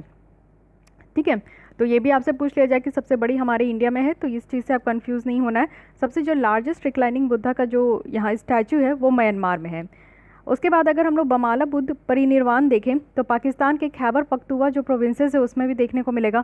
ये सबसे पुरानी स्टैचू है पूरे वर्ल्ड में और ये 1800 ईयर्स ओल्ड कहा जा रहा है कि ये इतनी पुरानी है। ठीक है, उसके बाद कंबोडिया के जो अंकोर वाट टेम्पल है उसमें भी आपको 70 मीटर स्टैचू देखने को मिलेगी रिक्लाइनिंग बुद्धा का, जो कि हिंदू टेम्पल साइट्स में ये बनाया गया है। तो इट मीन्स कि हम लोग कहाँ कहाँ देखें, इंडिया में तो 3 जगह देख ही लिए। उसके बाद इंडिया के बाहर आप देखो कि थाईलैंड में है और म्यांमार में सबसे लार्जेस्ट स्टैचू है। उसके बाद आपको कंबोडिया में भी देखने को मिलेगा और पाकिस्तान में भी देखने को मिलेगा, खैबर पख्तूनख्वा जो प्रोविंस है उसमें देखने को मिलेगा। ठीक है, आई होप कि ये रिक्लाइनिंग पोजीशंस जो यहाँ पे बुद्ध की बात की जा रही है उससे आप बिल्कुल से अवेयर हो चुके हो। अब यहाँ पे रिलेटेड न्यूज़ देखते हैं। वैशाख बुद्ध पूर्णिमा, तो विशाख बुद्ध पूर्णिमा ये क्या है, तो विशाख बुद्ध पूर्णिमा ये आपका कंसिडर किया गया है कि एक टेम्पल है, टेम्पल ब्लेस्ड डे है एज ए थदगट Gautam Buddha birth enlightenment and महापरिनिर्वाण जो डेथ का ये आपका सिनेरियो था। तो ये विशाख बुद्ध जो पूर्णिमा है इसमें आपको 3 देखने को मिलता है, बुद्ध की बर्थ, इनलाइटमेंट और महापरिनिर्वाण। लॉर्ड बुद्ध जो थे वो यहाँ पे प्रिंस सिद्धार्थ गौतम जैसा वो यहाँ पे बॉर्न हुए थे, यानी कि इनका नाम जो है सिद्धार्थ गौतम था, लुम्बिनी में जो कि आज के डेट में नेपाल में है। और उनके द्वारा जो इनलाइटमेंट अटेन किया गया वो बौद्धि ट्री में जो कि बौद्ध गया में है। उनके द्वारा जो फर्स्ट सरमन दिया गया वो सरनाथ में दिया गया और इनकी टीचिंग और प्रिंसिपल्स आप देखो ऑल ओवर द वर्ल्ड में ये फैली हुई है। हिंदुइज्म में अगर हम लोग बात करें तो बुद्ध को यहाँ पे 9th अवतार माना जाता है लॉर्ड विष्णु का। तो ये भी चीज़ें याद रखनी है। देखिए each and every points are very important for your prelims point of view, क्योंकि हर एक साल आपका बुद्ध या फिर जैनिज्म से एक क्वेश्चन निकल कर आते ही है। अदर इंपॉर्टेंट न्यूज़ देख लेते हैं। यहाँ पे सेंट्रल विस्टा प्रोजेक्ट है जो कि हमारा न्यू पार्लियामेंट बनाया जा रहा है। तो सेंट्रल विस्टा एक हेरिटेज एरिया है, डिक्लेयर किया गया था 1962 में मास्टर प्लान ऑफ दिल्ली के द्वारा। एक इम्पॉर्टेंट साइट है जिसमें कि आप देखो जो हमारे रिच कल्चर है उसकी एस्पिरेशंस देखने को मिलती है। तो मेनली इस बार आप देखो कि ये नए तरीके का, अभी जो आप पार्लियामेंट देखते हो वो सर्किल में होता है, लेकिन ये जो आपका पार्लियामेंट है ये आपका थोड़ा सा ट्रायंगल तरीके का देखने को मिलेगा। तो ये ट्रायंगुलर शेप में है, पार्लियामेंट की बिल्डिंग है। यहाँ पे सिर्फ पार्लियामेंट की बिल्डिंग नहीं है, यहाँ पे आपके पीएमओ ऑफिस भी होंगे, इनके रेसिडेंस भी होगा, स्पेशल प्रोटेक्शंस ग्रुप बिल्डिंग भी होंगे, वाइस प्रेसिडेंट्स की भी यहाँ पे प्रेसिडेंट की भी इनक्लेव आपको देखने को मिलेगी।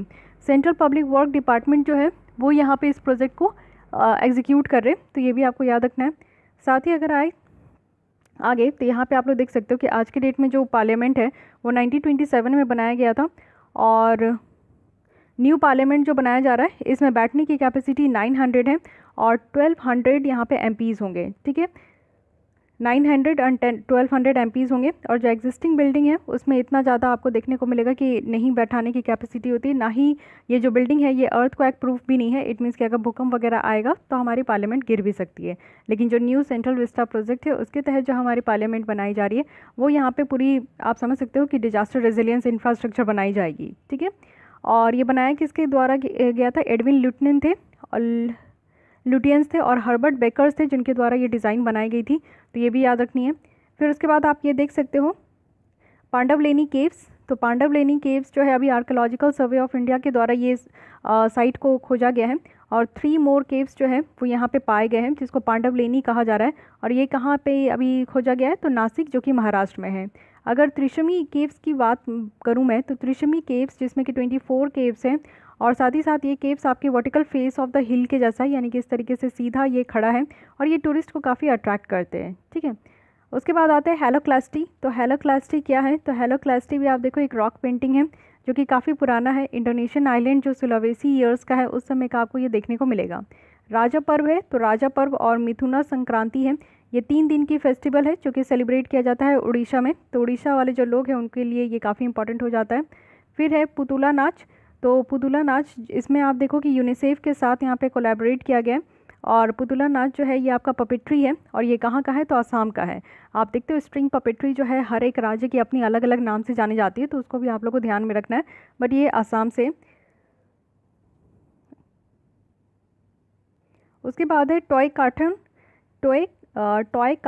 तो ये है आपका 2021 जो कि मिनिस्ट्री ऑफ एजुकेशन के द्वारा लाया गया है। इसमें और भी 5 मिनिस्टर्स हैं, बट यहाँ पे आप देखो कि टॉय कैथन है। इट मीन्स कि यहाँ पे न्यू और इनोवेटिव टॉय को यहाँ पे लाने की बात की जा रही है, जिसमें कि लोकल मटेरियल का यूज़ करके ये आपका न्यू और इनोवेटिव टॉयज़ लाए जाएंगे। तो ये सारे कुछ न्यूज़ थे। अब देखते हैं कि पर्सनालिटी जो भी न्यूज़ में रहे। एक है यहाँ पे बसाव जयंती। तो कबीर दास ये नीचे है, ये बसाव जयंती है। ये एक फेस्टिवल है जो कि सेलिब्रेट किया जाता है लिंगयात्स में, लिंगयात्स के द्वारा, जो कि कर्नाटक में, महाराष्ट्र में, तेलंगाना में, आंध्र प्रदेश में ये आपका सेलिब्रेट किया जाता है। और मेनली ये जो लिंगयात्स के द्वारा ये फेस्टिवल आपका सेलिब्रेट किया जाता है, इसमें बर्थडे होती है किसकी, तो लॉर्ड बसाव की, तो इसलिए इसको यहाँ पे सेलिब्रेट करते हैं। उसके बाद है कबीर दास। तो Kabir Das you know very well, ये काफ़ी फेमस पोइट थे, सैंट थे, सोशल रिफॉर्मर थे, ठीक है। और साथ ही साथ आप देखो यहाँ पे कबीर दास जो है अपने पोएम के लिए काफ़ी ज़्यादा जाने जाते थे। इनके द्वारा काफ़ी ऐसी पोएम भी लिखी गई है जो कि काफ़ी इन्फ्लुएंस करती है भक्ति मूवमेंट को, और साथ ही साथ इनको काफ़ी तरीके के टाइटल भी दिए गए हैं।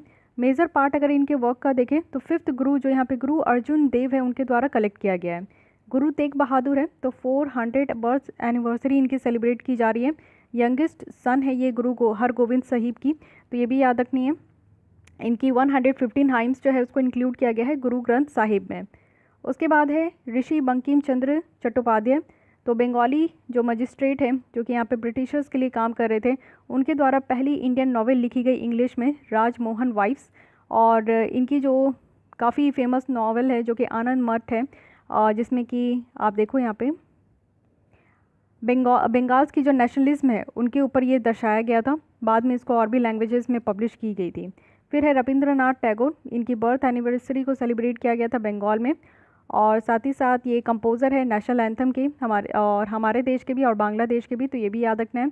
साथ ही यहाँ पे आप लोग देखो कि इनको कंसीडर किया जाता है कि ये श्रीलंका के जो नेशनल एंथम है उनको भी इन्फ्लुएंस करते हैं। इनको नोबेल प्राइज़ भी दिया गया है लिटरेचर में, और 1913 में ये पहले नॉन यूरोपियन भी बने थे जो कि इस तरीके का नोबेल प्राइज़ वो जीते थे। अगर ये टैगोर ही थे जिनको यहाँ पे जो यहाँ पे महात्मा का जो टाइटल है मोहन दास करमचंद गांधी जी को इन्हीं के द्वारा दिया गया था। तो रविंद्रनाथ टैगोर जो है महात्मा का टाइटल इनको दिए थे 1915 में। और फिर विश्व भारती यूनिवर्सिटी इन्हीं के द्वारा यहाँ पे फाउंड भी किया गया था। फिर है गोपाल कृष्ण गोखले। तो गोखले जी जो कि यहाँ पे कांग्रेस प्रेसिडेंट बने थे बनारस सेशन में 1905 में, और ये प्रोफेसर जैसा भी काम करते थे। और इनके द्वारा servant of Indian society found किया गया था 1905 में। गोखले जो थे वो मॉडरेट कांग्रेस लीडर थे और मेंटर करते थे, यानी कि यहाँ पे महात्मा गांधी और जो मोहम्मद अली जिन्ना थे, ये दोनों के मेंटर थे। और ये काउंसिल ऑफ इंडिया के इलेक्ट भी हुए थे काउंसिल ऑफ इंडिया में, जो कि गवर्नर जनरल ऑफ इंडिया 1903 में। इनके द्वारा एक वीकली न्यूज़पेपर भी स्टार्ट किया गया था, ये है हितवाड़ा, तो ये भी याद रखना है। साथ ही अगर आए नेक्स्ट यहाँ पे, तो ये है विनय दामोदर सावरकर। तो अगर इनको वीर सावरकर के नाम से काफ़ी ज़्यादा जाना जाता था। ये ग्रेट लीडर थे, लॉयर थे, राइटर थे, और ये प्रेसिडेंट ऑफ हिंदू महासभा के भी मतलब कि हिंदू महासभा के प्रेसिडेंट भी थे। और साथ ही साथ ये को फाउंडेड भी थे स्टूडेंट सोसाइटी के, जिसका अभिनव भारत सोसाइटी कहते हैं। बाद में जो है ये एसोसिएटेड थे कुछ सोसाइटी से, जैसे कि इंडिया हाउस हो गया, फ्री इंडियन सोसाइटी हो गई। फिर ये पढ़ने के लिए यूके भी गए हैं। और ये इंडियन वॉर ऑफ इंडिपेंडेंस 1857 को ऑथर भी है। हिंदू राष्ट्र दर्शन, इनसाइड द एनिमी कैंप, ये सारे इन्हीं के द्वारा लिखी गई है कुछ। साथ ही यहाँ पे आप देख सकते हो कि सुंदरलाल बाहुगुणा। तो अगर इनके बारे में हम लोग बात करें तो इनको जो है यहाँ पे पद्म विभूषण मिला हुआ है। और साथ ही साथ इनके बारे में अगर बात करूँ तो सुंदरलाल बाहुगुणा, जो कि इनका नाम ही जाना जाता है, ये ग्रेट इन्वायरमेंटलिस्ट है, क्योंकि चिपकू आंदोलन जो हो रहा था, चिपकू मूवमेंट, जो कि सारे लोग पेड़ से चिपक गए थे उनको नहीं काटने के विरोध में, तो ये इनिशिएटिव इन्हीं के द्वारा लाया गया था। प्रोफेसर CNR राव है, भारत रत्न प्रोफेसर है ये, इनको भारत रत्न मिला है। और एनर्जी फ्रंटियर अवार्ड भी जो है इनको कन्फर्ड किया गया है इनके काम के लिए। बहुत सारा ये केमिस्ट्री के फील्ड में ये काम भी किए, तो इस तरीके से याद रखना है। देखिए पर्सन स्पेसिफिक न्यूज़ UPSC में नहीं आती है, लेकिन फिर भी जो हिस्ट्री का अगर कुछ क्वेश्चन ऐसा आ जाता है तो आप लोग इस तरीके से कनेक्ट कर सको, ठीक है। तो ट्राइब्स इन न्यूज़ देखते हैं कि कौन कौन से ट्राइब्स न्यूज़ में, ये काफ़ी इंपॉर्टेंट है। नॉन गुज्जर नोमैडिक ट्राइब है, ये कहाँ के हैं, तो उत्तराखंड के हैं। और उत्तराखंड के हाईकोर्ट के द्वारा एक ऑर्डर पास किया गया कि जो राइट है वन गुज्जर्स की, जो कि वो माइग्रेट करते, यानी कि नोमैडिक ट्राइब्स क्या होते हैं, जब गर्मी होती है तो ये चले जाते हैं पहाड़ के ऊपर, वहाँ अपने पशुओं को चराते हैं, और जब ठंड होती है तो वो पहाड़ से नीचे आ जाते हैं। तो वन गुज्जर जो है वो यहाँ पे नोमैडिक पैस्टोरल कम्युनिटीज़ के हैं, कहाँ के, उत्तराखंड हिमालय में। साथ ही साथ इनको ट्रांस ह्यूमन्स कहा जाता है, क्योंकि ये जो है पहाड़ के ऊपर नीचे ये आपका चलते रहते हैं अकॉर्डिंग टू द सीज़न। फिर है हाकी पिकी ट्राइब। तो हाकी पिकी ट्राइब एक नोमैडिक ट्राइब है जो कि माइग्रेट करते हैं नदर्न इंडिया से, और मेनली ये सेटल कहाँ होते हैं, कर्नाटक में, ठीक है। तो अगर हम लोग इसको देखें तो बर्ड कैचर भी इनको कहा जाता है, और ये इंडो आर्यन लैंग्वेज बोलते हैं, जिसको लोकल में या स्कॉलर के द्वारा इसको वागरी कहा गया। यूनेस्को के द्वारा लिस्ट किया गया है हाकी पिकी को one of the endangered languages. It means कि इनके जो इस तरीके की जो लैंग्वेज है वो बोलने वाले लोग बहुत कम हो रहे हैं। फिर है बुद्धिस्ट दर्द ट्राइब। तो बुद्धिस्ट अगर ट्राइबल ग्रुप देखें तो ये लद्दाख के हैं। अब देखिए, लद्दाख और जम्मू कश्मीर से कोई भी अगर न्यूज़ होती है तो वो आपके लिए इंपॉर्टेंट बन जाता है, तो ये याद रखिएगा कि ट्राइबल ग्रुप जो बुद्धिस्ट ट्राइबल ग्रुप है वो लद्दाख के हैं। और साथ ही साथ 5 विलेजेस है जिसको कि आर्यन वैली यहाँ पे कहते हैं, और ये जो कल्चर है ये आर्यन कल्चर है। और दर्द आर्यन जो है ये आपका नोटिफाइड स्केड्यूल ट्राइब्स में नहीं आते, इसके लिस्ट में नहीं आते हैं। Okay, so these are the important topics related to the culture. So I hope कि आपको ये लेसन हेल्पफुल लगे होंगे। जल्दी जल्दी रिवाइज़ कीजिए, क्योंकि क्विक रिविजन सीरीज़ आपको डेली बेसिस पे मिल रहे हैं। तो मिलते हैं हम लोग नेक्स्ट लेसन के साथ। आज के लिए बस इतना ही। Thank you. तो जुलाई मंथ की कल्चर की टॉपिक देख लेते हैं, वर्ल्ड हेरिटेज टैग। तो रिसेंटली यहाँ पे ककातिया रुद्रेश्वर टेम्पल, जिसको यहाँ पे रमप्पा टेम्पल भी कहते हैं, और धोलावीरा को यहाँ पे इंस्क्राइब किया गया है किसके तहत, तो यूनेस्को वर्ल्ड हेरिटेज लिस्ट में। तो इसी के साथ आप लोग देख लो कि 2 साइट्स है, अब यहाँ पे 2 साइट्स इंक्लूड हो गया। इट मीन्स कि यूनेस्को वर्ल्ड हेरिटेज लिस्ट में टोटल हमारे देश से 40 साइट्स इंक्लूड हो गए। और इसमें 3 कैटेगरी होती है, एक होता है कल्चर, सेकंड होती है नेचुरल, एंड थर्ड होती है यहाँ पे मिक्स्ड। तो अगर हम लोग बात करें तो कल्चरल में यहाँ पे 32 है, नेचुरल में हमारा यहाँ पे 7 है, और मिक्स्ड में हमारा यहाँ पे 1 है। तो टोटल हो गए अब 40। तो ये आपको कैटेगराइजेशन भी याद रखनी है, जो कि काफ़ी इंपॉर्टेंट है।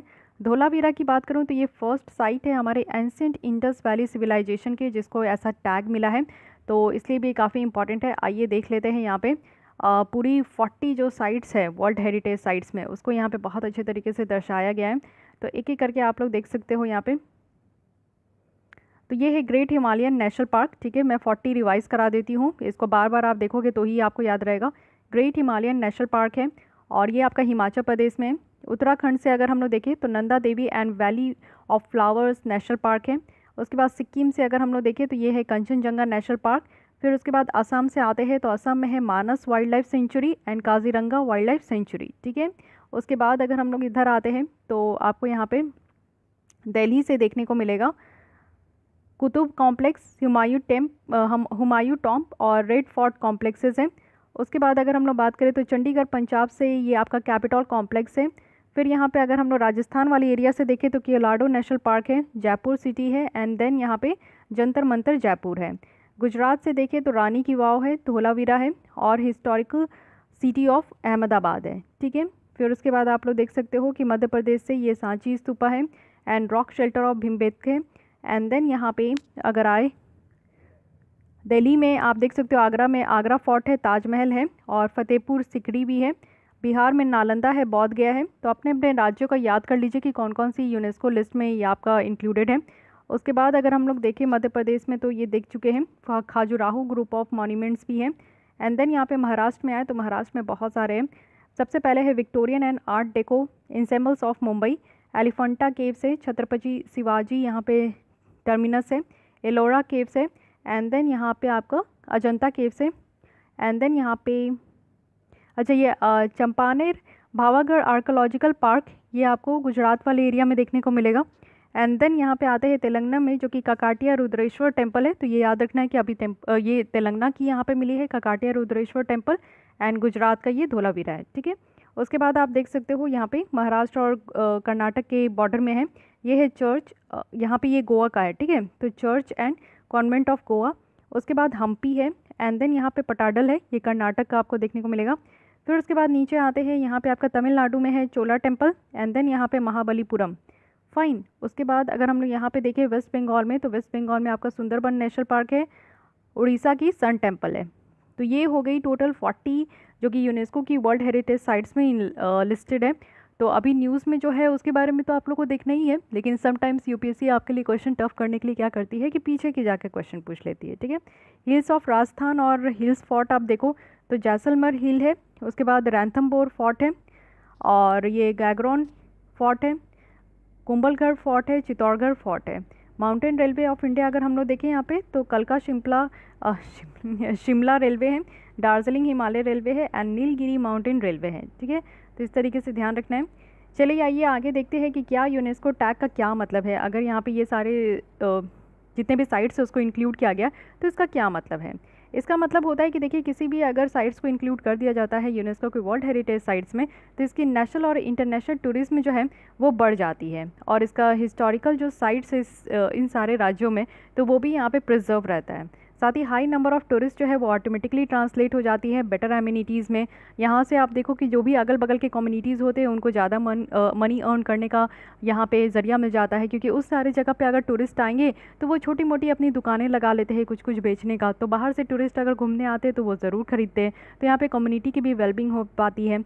एक बार साइट अगर यहाँ पे वर्ल्ड हेरिटेज लिस्ट में अगर इंक्लूड हो जाता है तो प्रेस्टीज यहाँ पे देखने को मिलेगा, जिससे कि अवेयरनेस भी यहाँ पे निकल कर आती है, और सिटीजन्स भी जो है ये सारे जगहों को जानने लगते हैं, ठीक है। और हेरिटेज को प्रिजर्व करने के लिए गवर्नमेंट भी सामने निकल कर आती है। कंट्री जिसमें कि आप देखो कि इनको फिनेंशियल असिस्टेंस भी दिया जाता है। हमारे देश में 40 साइट्स इंक्लूड किए गए, तो इट मीन्स कि हमारे देश में सरकार को फिनेंशियल असिस्टेंस दी जाएगी यूनेस्को के द्वारा, और ये कहा जाएगा कि इसको प्रिजर्व करें। और इंस्क्राइब्ड साइट्स जो है वो प्रोटेक्शन भी यहाँ पे इनको मिलता है, जो जेनेवा कन्वेंशन है। इट मीन्स कि अगर वॉर के टाइम में मान लीजिए कि कोई युद्ध हो जाता है, युद्ध के टाइम में अगर ये सारे मॉन्यूमेंट्स जितने भी हैं साइट्स अगर ये टूट जाते हैं ना, तो इसको जेनेवा कन्वेंशन के तहत प्रोटेक्शन भी मिलता है कि ऐसे साइट्स को नहीं तोड़ना है, ओके। तो ये भी ध्यान रखना है। रिलेटेड न्यूज़ देख लेते हैं। रिसेंटली यूनेस्को की जो हिस्टोरिक अर्बन लैंडस्केप प्रोजेक्ट है वो भी ग्वालियर और ओरछा साइट्स के लिए तो इसको लॉन्च किया गया है। ग्वालियर जो कि 9th सेंचुरी में इस्टेब्लिश किया गया था, और यहाँ पे गुर्जर प्रतिहार के द्वारा यहाँ पे देखिए इतने सारे रूलर हैं जिनके द्वारा यहाँ पे इसको रूल किया गया था। ग्वालियर को यहाँ पे पैलेसेस और टेम्पल्स के लिए जाना जाता है, जिसमें कि one of the most famous है सास बहू टेम्पल, ठीक है। ओरछा की बात करूँ तो ये बुंदेलखंड रीजन जो एमपी में है वहाँ पे ये पाया जाता है। फेमस स्पॉट अगर इस टाउन में देखें तो राजमहल है, जहांगीर महल है, तो ये सारे महल है, इसको याद रखनी है। अगर हम लोग देखें हिस्टोरिकल अर्बन लैंडस्केप प्रोजेक्ट का क्या सिग्निफिकेंस है, तो इससे जो अर्बन हेरिटेज है साइट्स के सिटीज़ के तो वो इन्हेंस होती है। साथ ही साथ यहाँ पे आपका एक अच्छा खासा इनिशिएटिव लाया जाता है, जिससे कि स्मार्ट सिटीज़ इनिशिएटिव निकल कर आए। केमिकल ट्रीटमेंट जो हिस्टोरिक स्पॉट्स है उसको भी यहाँ पे अच्छे तरीके से किया जाएगा।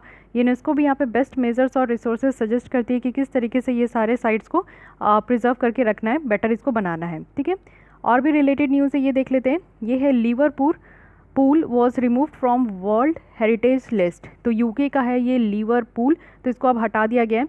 और जो यहाँ पे डिसीज़न लिया गया है ये आप लोग देखो कि बेटर तरीके से वो यहाँ पे कंजर्व हो चुका है, प्रोटेक्ट हो चुका है, तो इसलिए इसको हटा दिया गया है। और इसमें प्लान है कि इसको न्यू फुटबॉल स्टेडियम भी बनाया जाएगा। तो लिवरपूल को ये आपका इंक्लूड किया गया था इस लिस्ट में 2004 में, और ये वन ऑफ द वर्ल्ड की मेजर ट्रेडिंग सेंटर थी 18th और 19th सेंचुरी में, तो इसलिए इसका हिस्टोरिकल इंपॉर्टेंस बहुत ज़्यादा है। अब ये ओनली 3rd लोकेशन रह चुका है जिसको कि यहाँ पे वर्ल्ड हेरिटेज स्टेटस दिया गया है।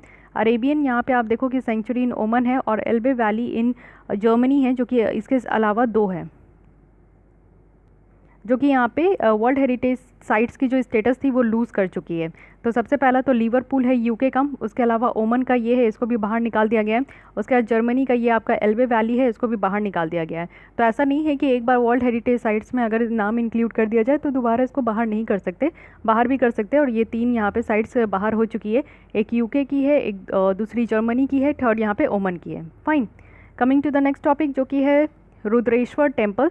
तो रुद्रेश्वर टेम्पल जो कि आपको यहाँ पे तेलंगाना में देखने को मिलेगा, अभी इसको इंक्लूड किया गया है वर्ल्ड हेरिटेज साइट्स में। तो थोड़ा डिटेल तो इसके बारे में जानना ही चाहिए, ठीक है। यहाँ पे आप देखो कि इंजीनियरिंग इनोवेशन का यूज़ किया गया। इट मीन्स कि फ्लोटिंग ब्रिक्स है यहाँ पे आपकी, जो कुछ यहाँ पे आपको देखने को मिलेगा कि कुछ पत्थर है, ईंट वगैरह है जो कि फ्लोट करते हैं। सैंडबॉक्स फाउंडेशन है, मटेरियल सिलेक्शन यहाँ पे नॉलेज वगैरह है। तो काफ़ी यहाँ पे इंजीनियरिंग टेक्नोलॉजी के थ्रू इसको बनाया गया है। साथ ही इसकी कंस्ट्रक्शन जो स्टार्ट की गई थी उस समय जो वहाँ के शासक थे रिचाल रुद्र, उनके द्वारा ये आपका जो है ये आपका कंस्ट्रक्शन स्टार्ट किया गया था। और साथ ही ये 40 साल पहले यहाँ पे स्कल्पचर जो यहाँ पे रमप्पा है उनके द्वारा ये आप देखो बनाया गया है। ये सैंड स्टोन टेम्पल है, इट मीन्स कि ये सैंड से बनाई गई है। और साथ ही साथ ये डेडिकेटेड है किसको, तो रामालिंगेश्वर स्वामी यानी कि शिव को ये आपका डेडिकेटेड है। रमप्पा जो कि मेन शिव टेम्पल है वो भी लार्जर वॉल्ड टेम्पल कॉम्प्लेक्स में, जिसमें कि बहुत सारे स्मॉलर टेम्पल्स और स्ट्रक्चर्स आपके इंक्लूड है। अब ये जो यहाँ पे सैंड बॉक्स फाउंडेशन कहा गया है, तो ये क्या टेक्निक है, एक्चुअली इस टेक्नोलॉजी को यूज़ करके सर्टेन एरिया जो है उसको डगअप किया गया है, उसमें आपका मट्टी भरा गया, सैंड भरे गए हैं, और फिर उसके बाद ये स्ट्रक्चर को जो है टॉप में कंस्ट्रक्ट किया गया है। इट मीन्स कि ये बहुत ज़्यादा जो है गहराई में था, तो इस तरीके के स्ट्रक्चर्स को यहाँ पे बहुत मुश्किल से सैंड वगैरह इसको भर के ऊपर करके इस स्ट्रक्चर को बनाया गया है। तो स्ट्रक्चर जो बिल्ड है वो सैंड बॉक्सेस में है, और ये एक फाउंडेशन किया गया है जो कि सिस्मिक वेव वगैरह जो जनरेट होता है अर्थक्वेक वगैरह से, तो ये सैंड जो है उसको एब्जॉर्ब कर लेगी। इट मीन्स कि ये भी आप समझ सकते हो कि ऐसा इंफ्रास्ट्रक्चर कंस्ट्रक्ट किया गया था उस समय, जो कि ये आपका डिजास्टर रेजिलिएंट इंफ्रास्ट्रक्चर है। अर्थक्वेक वगैरह भी आएगी तो इस टेम्पल पे कोई भी इसका इफेक्ट देखने को नहीं मिलेगा। तो ये काफ़ी इसकी एक कह सकते हैं कि आई कैची इसकी एक कैरेक्टरिस्टिक है, तो इसको याद रखना है। ये टेम्पल जो आपका बना है ये 6 feet high star shaped platform पे ये बना है, ठीक है। साथ ही साथ पिरामिडल विमान आपको देखने को मिलेगा। एक सेकेंड ये देख लीजिए, ये आपके साउथ की टेम्पल में ये आपको विमान देखने को मिलता है इस तरीके का। ये विमान है, पिरामिडल विमान है। यहाँ पे ये हॉरिजेंटली स्टेप्ड टावर होते हैं, ऐसे ऐसे आपका बनाया जाता है। तो ये तो आप जानते ही हो, द्राविडन स्टाइल और नगारा स्टाइल आप लोग पढ़ ही चुके होंगे। और साथ ही साथ अगर हम लोग बात करें तो यहाँ पे जो टेम्पल के चैम्बर होते हैं, इसको यहाँ पे शिखारम से क्राउन किया गया है और इसको सराउंड किया गया है प्रदक्षिणा पथ से, ठीक है। उसके बाद आपको यहाँ पे मार्को पोलो के बारे में पता होना चाहिए। मार्को पोलो, इंडिया में मार्को पोलो जो है वो यहाँ पे दोनों तमिलनाडु और केरल के द्वारा ही यहाँ पे आप देखो कि इनको रोका गया था। इस टाइम पे क्या होता था कि लोग जो है काफ़ी कम ही कपड़े पहनते थे, लेकिन जो राजा महाराजा होते थे ना वो काफ़ी तरीके के ज्वेलरी वगैरह पहनते थे। और साथ ही साथ इनके द्वारा आप देखो कि जैन मॉन्क्स की सिंपल लाइफस्टाइल भी जो है वो इसको लिखते थे। मार्को पोलो प्रेस करते थे रुद्रमणि जो देवी रूल थी उनको, काफ़ी ज़्यादा ये मानते भी थे। इनके द्वारा the travel of Marco Polo ये भी लिखा गया था। और ठीक है, इतना मार्को पोलो का आपको याद रखना है, ठीक है। चलिए आइए ककातियास के बारे में समझ लीजिए, क्योंकि ककातियास के टाइम पे ही आपको देखने को मिला, तो क्वेश्चन इससे भी बन सकते हैं, ठीक है। तो ककातियास जो थे वो पॉलिटिकल सक्सेसर थे किसके, कल्याण चालुक्यास के। और साथ ही साथ ककातियास की बात करें तो along with Hoysala and Yadavas, उनके द्वारा खुद को रूलर कहते थे, यानी कि इंडिपेंडेंट ऑफ द चालुक्यास के, जो वो खुद को ही शासक मानने लगे थे। ककातिया जो है ईस्टर्न डेक्कन जो रीजन है उसको ये रूल किए थे। और आज के डेट में आपको ये कौन सा जगह देखने को मिलता है, तो तेलंगाना और आंध्र प्रदेश, इस एरिया में आपको देखने को मिलेगा। कुछ कर्नाटक और सदर्न जो उड़ीसा है उसके क्षेत्र को भी इन्होंने शासन किया था। साथ ही इनकी कैपिटल जो थी वो उरुगोलू थी, और आज के डेट में इसको अब हम लोग वारंगल कहते हैं। इंपॉर्टेंट रूलर अगर ककातिया डायनेस्टी के देखें तो प्रोला सेकेंड है, ये फर्स्ट इंडिपेंडेंट रूलर थे ककातिया डायनेस्टी के। फिर रुद्रदेव हैं, तो रुद्रदेव काफ़ी इंपॉर्टेंट थे। साथ ही साथ रुद्रदेव को यहाँ पे सक्सीड किया उनके भाई ने, जो कि महादेव थे, और महादेव के बेटे फिर यहाँ पे गणपति, ठीक है। तो गणपति के कोई बेटे नहीं थे, और फिर उसके बाद इसको सक्सीड किया गया रुद्रमा देवी के द्वारा, one of the few queens जो कि इंडियन हिस्ट्री में रही है। तो क्वींस जितनी भी रही है उनके बारे में आपको पता होना चाहिए। ये डायरेक्टली आपसे पूछ सकते हैं कि रुद्रमा जो देवी थी वो कहाँ की शासक थी, तो ये भी आपसे पूछा जा सकता है। 1303 में अलाउद्दीन खिलजी जो थे वो ककातिया टेरिटरी में घुस चुके थे, और उसके बाद जो है वो इसको ख़त्म कर दिए थे। अगर कंट्रीब्यूशन देखें ककातिया का तो आर्ट, आर्किटेक्चर और लिटरेचर में काफ़ी हद तक था। इनके द्वारा काफ़ी टेम्पल्स भी बनाए गए थे, और जो विसारा स्टाइल है विमान का वो भी चालुक्यस थे, तो वो भी अडॉप्ट किए थे इन्होंने। और सिंपल मटेरियल का यूज़ करते थे, जैसे अभी आपने देखा कि सैंड वगैरह का यूज़ करते थे टेम्पल को बनाने के लिए। वेल प्लान्ड इरिगेशन सिस्टम था इनके टाइम पे। तेलंगाना गवर्नमेंट जो है वो भी यहाँ पे मिशन ककातिया स्टार्ट की है, जिसमें कि आप देखो जो टैंक्स वगैरह थे, इरिगेशन नेटवर्क थे, उसको फिर से रीस्टोर करने के लिए, क्योंकि ककातिया डायनेस्टी जो फेमस था वो अपने जो इरिगेशन सिस्टम थे ना उनके लिए वो फेमस थे कि वो बहुत अच्छे से पानी को सेव वगैरह करते थे। तो वही चीज़ें आज की डेट में तेलंगाना की जो सरकार है वो ककातिया मिशन ककातिया लेकर आई है। तो ये मिशन ककातिया भी आपसे पूछा जा सकता है। तो आप देख सकते हो कि हर एक पॉइंट जैसे जैसे मैं आगे बढ़ते जा रही हूँ आपको ये समझ में आ रहा है कि हर एक चीज़ कितनी इंपॉर्टेंट है कि नहीं। तो आपको हर एक चीज़ को पकड़ के चलना है, समझ के चलना है, याद करते हुए चलना है, क्योंकि इससे कल्चर की क्वेश्चन बनने के चांसेस बहुत ज़्यादा है। साथ ही अगर हम लोग देखें नृत्य रत्नवली ये ऑथर थे, ठीक है। तो यहाँ पे डांसिंग फीमेल फिगर्स जो थी उनसे ये क्राफ्ट किया गया था रमप्पा टेम्पल्स में, तो ये कुछ याद रखनी है। फिर अब हम लोग आते हैं धोलावीरा के बारे में भी देख लेते हैं। तो धोलावीरा जो कि यहाँ पे सदर्न सेंटर आपको हड़प्पन सिविलाइजेशन का देखने को मिलेगा। ये एरिड आइलैंड है, यानी कि सूखा एकदम इस तरीके का आइलैंड आपको देखने को मिलेगा खादिर का, जो कि रन ऑफ कच्छ में ये लोकेटेड है, गुजरात वाले रीजन में। इसको जो यहाँ पे डिस्कवर किया गया था ये उस समय के आर्कोलॉजिस्ट जो थे जगतपति जोशी, उनके द्वारा 1968 में। धोलावीरा की बात करें तो entire sequence spanning the history of Harappan cities, यानी कि धोलावीरा का नाम सुनते ही हमारे माइंड में जो है वो हड़प्पन सिटीज़ के बारे में ही याद आने लगता है। वो भी अर्ली हड़प्पन टाउन से लेकर प्री अर्बन फेज से लेकर जो हड़प्पन एक्सपेंशन हुआ है वो पूरी तरीके से जो है हमारा धोलावीरा ये काफ़ी ज़्यादा इससे कनेक्टेड है। इंडस वैली सिविलाइजेशन के बारे में समझते हैं। This is again favourite topic of UPSC. तो ये अर्लीस्ट नोन अर्बन सिविलाइजेशन है। सबसे पहले कोई सभ्यता अगर जानी गई तो वो इंडस वैली है, और ये इंडस वैली इसलिए कहते हैं क्योंकि इंडस रिवर पे ये आपका सिविलाइजेशन उस समय ये सभ्यता पनपा था। तो इसको हड़प्पन कल्चर भी कहते हैं, यानी यहाँ पे हड़प्पा था, फर्स्ट साइट था, उसके कारण इसको हड़प्पन कल्चर भी हम लोग कहने लगे।